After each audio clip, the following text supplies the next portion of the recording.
Okay, Ois Gimel. So we've talked about all different types of tshuva. We're holding the last part of the Maimer. We've talked about tshuva on Dvarim B'Teilim. The person wasn't using his time for purposeful things, and therefore it's lav orch de malka l'shtoi de midah de yesa. It's not the way of the king to deal with ordinary things, and therefore, just like a person, if he got a grand meeting with Trump or whoever his favorite politician is, let's say, people do it. They wouldn't go in front of the king, in front of the president, and take out their smartphone and do social media or take out a newspaper, huh?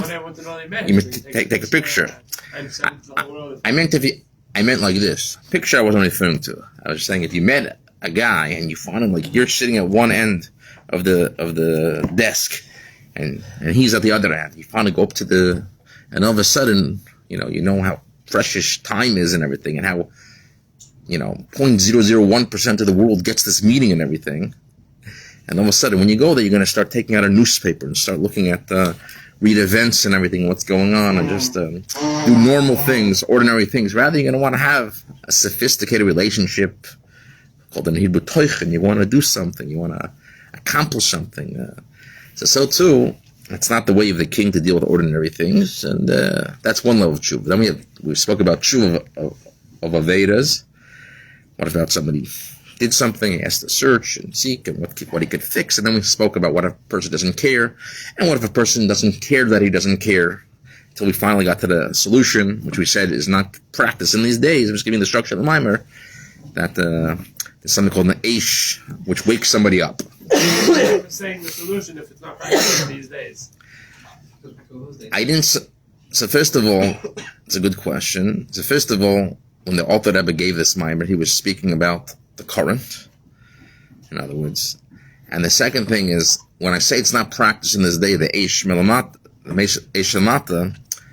I meant that we don't practice it the same way.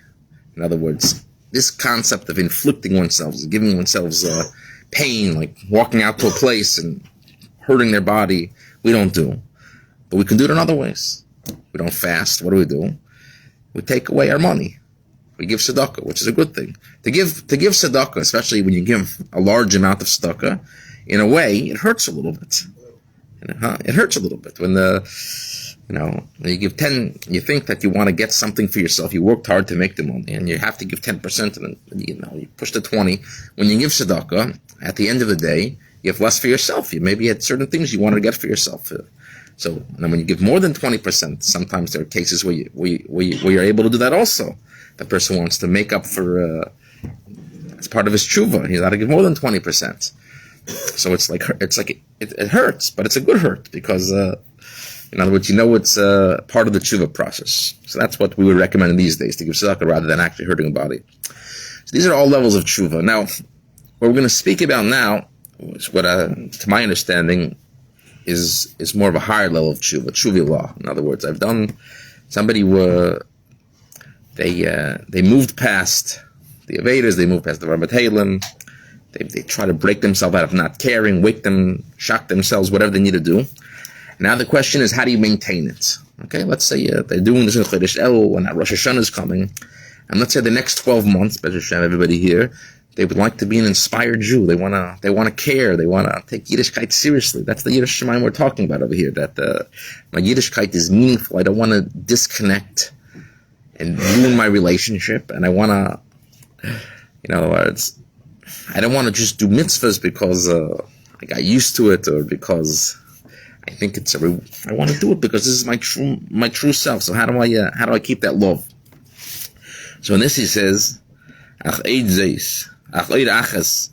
thing is, you should put the advice in your soul. Like it says, this is part of Shiddashim also. Marketplaces and the streets, I search for this love. Until I found it, this love of my soul. And I'm going to grasp it, I'm not going to let it go. Until I bring it to the house of my mother, my parents' bedroom.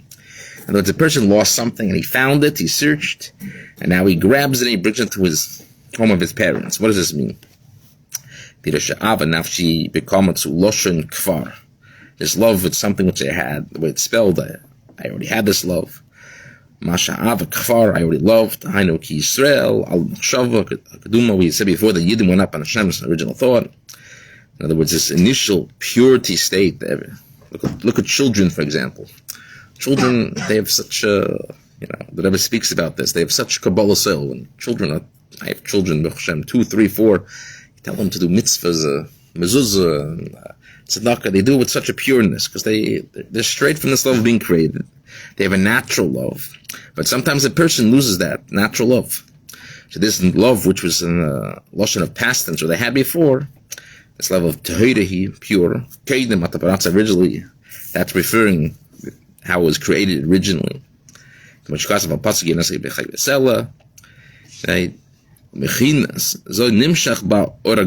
this level, it's going to come this hidden light. We want to draw down this and bring out this hidden love. Okay, like we said before. We want to again bring and find this love which was hidden in the beginning of creation, which we said before, early in the mind, which is hidden in every single Jew. This love of my soul, kfar was, in other words, there was something which existed before. Okay, just Peter's explaining what is this thing. See that Hashem is giving you His essence, pnimius, yigemus rachamim. It's all referring to the true essence of the neshama which He implanted in every single person. Some people we said before, it's lost by him a lot. Bechinas galos, it's in a way of exile, as we said before. Canal. I'm going to search and look for this love. I'm going to search for it in the marketplaces and the streets, the place I lost it.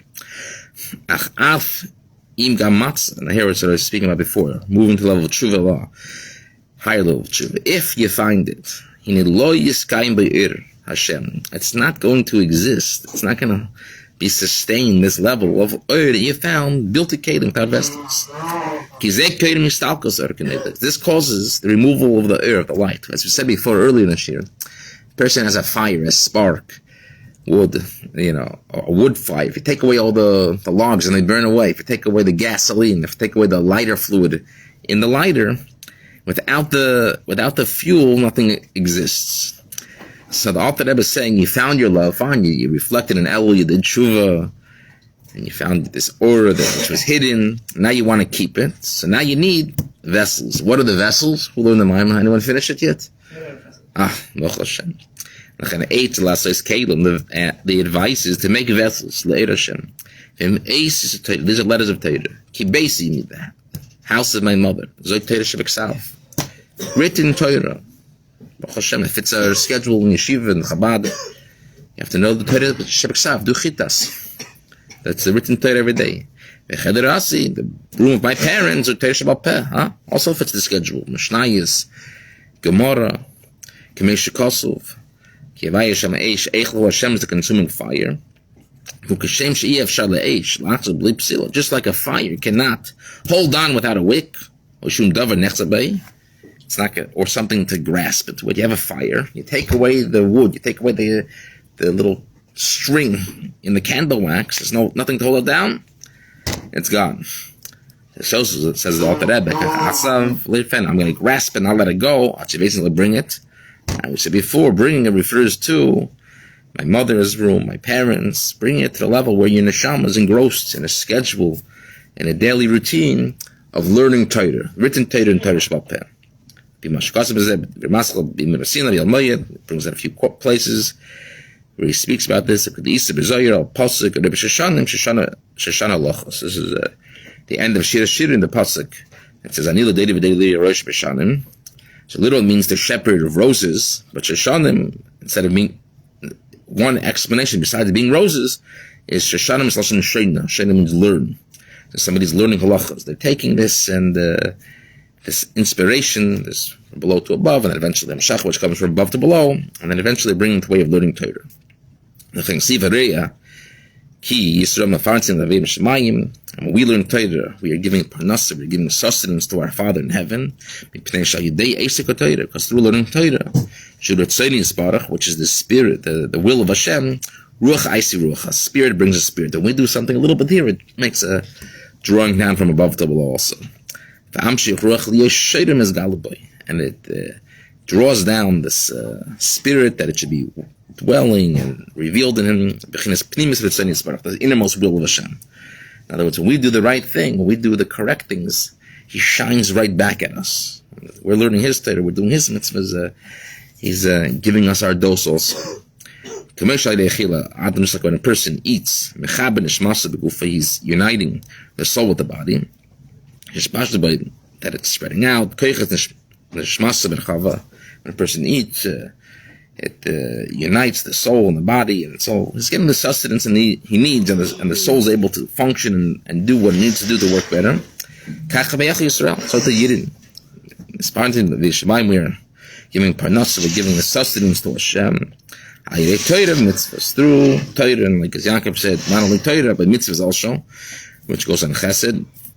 Shem Rotzoni is Baruch. Ruach Aisi Ruach, spirit brings a spirit. The Amshir Chliya Sheirim is Gal Bechinas Ara. Ratzon Elyon. And we're going to do this in a way that we draw down. It's going to reveal the level of the ray of supernal will, in an internal way. By doing these vessels, we're taking everything we had, the feeling, the searching, and bringing it to a way that it should come into our lives, into our bodies, into our souls, and really affect us and last. And through the learning of Torah,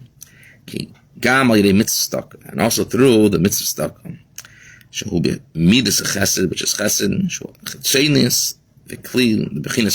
that is the superficial vessel to this level of Ohr, which is bechinas pnimiyasa, which is innermost. So you have innermost love and Ohr, and it comes down into the vessels which we bring.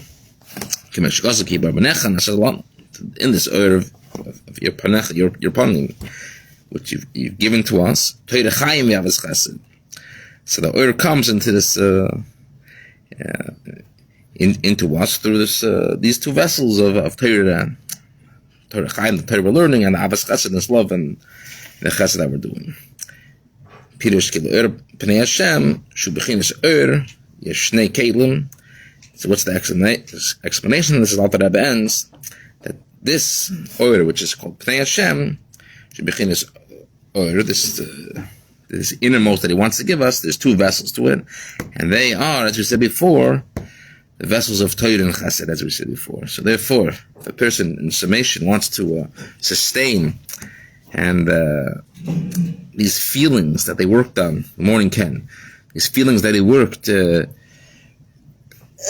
Elul, and then eventually when Amshachah came down, from Rosh Hashanah to Yom Kippur, he needs to make that the rest of the year, good commitments, that he should have vessels, the vessels of daily Torah study, of Torah Shebeksav and Balpeh, and Chesed, and that will cause the feeling, the love that he had, that this hidden, which we call the Pnimius, the Ohr which was hidden, the good, should be able to stay with him, because Ohr without vessels won't last and everything. So the vessels we make are these two things.